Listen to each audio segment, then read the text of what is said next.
आज भारत गणराज्य अपना संविधान दिवस मना रहा है और हम सब भारतीयों को अपने संविधान पर गर्व है। देश के लोकतंत्र को मजबूत करने और देश को एकता और अखंड रखने में देश के संविधान का महत्वपूर्ण योगदान है। महर्षि दयानंद सरस्वती विश्वविद्यालय अजमेर में आज संविधान दिवस के उपलक्ष्य पर भव्य समारोह का आयोजन किया गया, जिसमें राजस्थान के राज्यपाल हरिभाऊ बांगड़े ने शिरकत की। कार्यक्रम के मुख्य वक्ता ABRSM के राष्ट्रीय अध्यक्ष प्रोफेसर नारायण लाल गुप्ता रहे और समारोह की अध्यक्षता कुलगुरु प्रोफेसर सुरेश अग्रवाल ने की। राज्यपाल बांगड़े ने MDS यूनिवर्सिटी के न्यूज़लेटर का विमोचन किया। राज्यपाल बांगड़े की यूनिवर्सिटी पहुंचने पर पुलिस ने जवानों द्वारा गार्ड ऑफ ऑनर दिया गया। राज्यपाल बांगड़े ने यूनिवर्सिटी में स्थित संविधान पार्क पर पुष्प अर्पित कर संविधान दिवस पर बड़ा संदेश दिया। राज्यपाल ने भारतीय संविधान के निर्माण और उसे देश में लागू करने की यात्रा से अवगत कराया। साथ ही इतिहास की महत्वपूर्ण घटनाओं पर भी प्रकाश डाला। आयोजित समारोह यूनिवर्सिटी के विद्या विहार में आयोजित किया गया, जिसमें हजारों की संख्या में छात्र छात्राएं मौजूद रहे।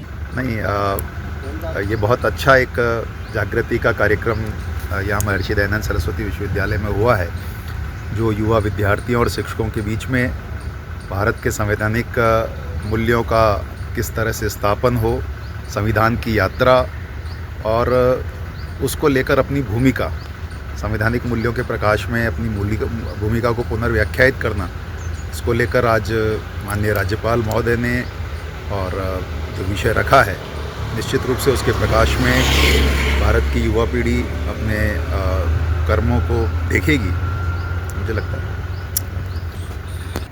कि संविधान के कुछ ऐसे विषय हैं जो अनछुए पहलू हैं।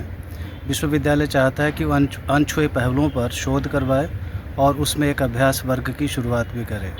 जैसे महिलाओं का जो योगदान रहा, संविधान निर्मात्री सभा में लगभग 15 महिलाएं थीं। उन पर उनकी कमेंट्री भी उपलब्ध है, लेकिन उनका वर्जन समाज के सामने नहीं आ पा रहा है। इस दिशा में एक महिला सशक्तिकरण को भी पुष्टि मिलेगी। दूसरा जो सबसे महत्वपूर्ण संदेश है वो ये है समावेशिता वाला। वो समावेशिता वाला संदेश भी, जैसे कि नारायण जी उसमें भी बात कर रहे थे और गवर्नर साहब ने भी ये कहा, आत्मार्पित करने वाली बात। वो समावेशिता वाली बात, जब तक हम अपने आप को आत्मार्पित नहीं करेंगे संविधान के प्रति, तब तक संविधान का निश्चित रूप से ठीक रूप से क्रियान्वयन संभव नहीं है। इन्हीं सब बातों पर मंथन हुआ। गवर्नर साहब आए, उनके प्रति भी मैंने कृतज्ञता व्यक्त की और उन्होंने उत्साह दिखाया और सबका संवर्धन भी किया और कहा कि विश्वविद्यालय अच्छे काम कर रहा है। उनके प्रति भी मेरी कृतज्ञता। और आप सब भी पधारे। विश्वविद्यालय में काफ़ी बड़ी संख्या में छात्र इत्यादि सब उपस्थित थे।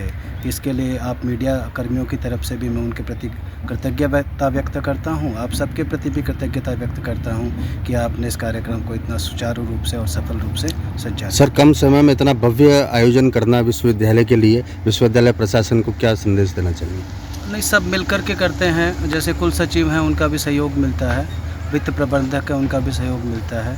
संकाय में 8-9 ही लोग हैं, सब मिल कर के काम को बांट लेते हैं और इसी तरीके से काम आगे बढ़ता है। मेरा नेतृत्व जरूर ये रहता है, हर काम को व्यक्तिगत रूप से देखना मेरी आदत में है और संभवतः उसी कारण से सब कार्य सुचारू रूप से हो जाते हैं। लेकिन अकेला व्यक्ति कुछ नहीं कर सकता है। सामूहिकता का ही परिणाम है कि ये इतना भव्य कार्यक्रम करा पाए। सर, आज राज्यपाल जी महोदय 26 नवंबर के संविधान दिवस के उपलक्ष्य में राज्यपाल महोदय पधारे हैं।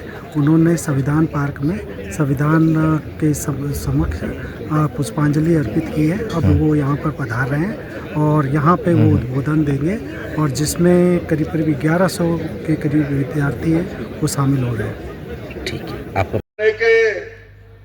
बहुत दिन अपन स्वतंत्रता चाहते थे। 1857 का युद्ध बोले समर, आपको जानते हैं।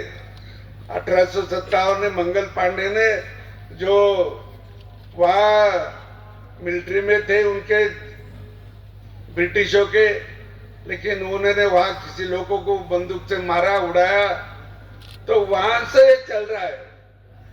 इसके पहले भी कोई लोगों के मन में होगा अपन स्वतंत्र होना करके, भारत स्वतंत्र होना करके, और भारत ये जो गुलाम बना, वो गुलाम देखिए बना, जिसका उल्लेख कल पंतप्रधान मोदी जी ने भी किया है।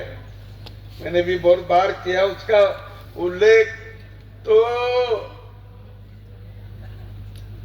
जो थॉमस मैकालो था, थॉमस मैकालो, वो यहाँ गवर्नर था और वो बोला था कि 2 फरवरी 1835 में जो भाषण किया था उन्होंने, तो भाषण में उन्होंने कहा था कि अपन भारत को ज्यादा दिन गुलाम नहीं बना सकेंगे। तो क्यों? तो भारत के लोगों में नैतिकता बहुत है, प्रामाणिकपना है, ईमानदारी है, एक दूसरों को मदद करने की इच्छा शक्ति भी है।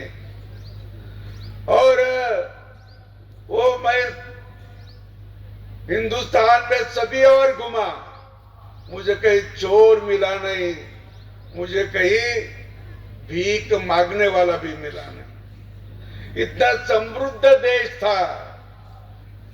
तो फिर